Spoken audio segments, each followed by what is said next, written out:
Hello and welcome to the lecture, and let's understand how to create a table. Okay, for this we have to have a database, right? You can choose to have any existing database that you have, or you can create a new one. So we'll start from scratch. We'll create one database and then we'll create the table in it. Okay, so first we'll create a database, and I'm gonna say employee DB, and I'm gonna create a database now. Okay, inside the database I can create my table. So table,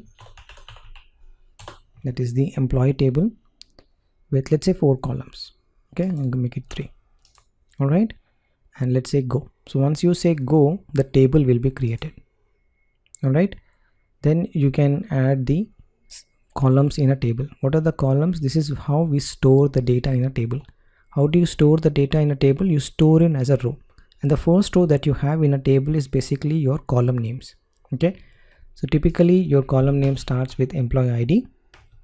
So I can say employee ID, then the name of the employee, and his designation, right? And if you look at the type, this is the data type, like you have string, integers, boolean, right?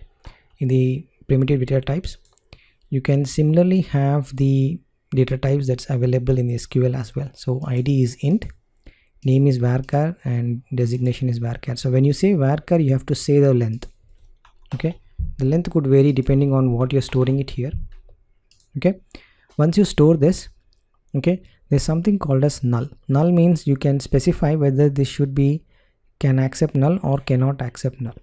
Okay, you can work on all those details. The auto increment, AI means auto increment. So when you click this, okay, say go, so this becomes a primary and then becomes an auto increment, so you don't have to insert number 1. Okay, this ID will be automatically generated when you click auto increment. Okay, and if you have any comments, you can write the comments as well. Okay, so this is a simple table, right? We save this. All right, so table has been created. If you go to the server level and then you go to your database level, you will see your table.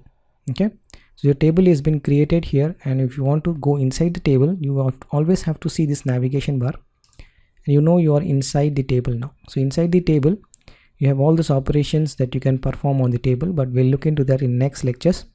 But as of now, understand how to create a database and how to create a table.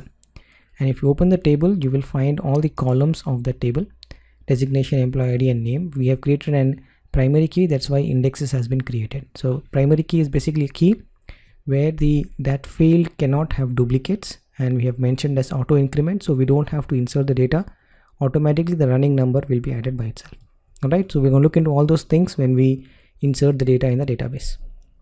Alright, so that's all about how to create a table using PHP MyAdmin, and I'll see you in the next one.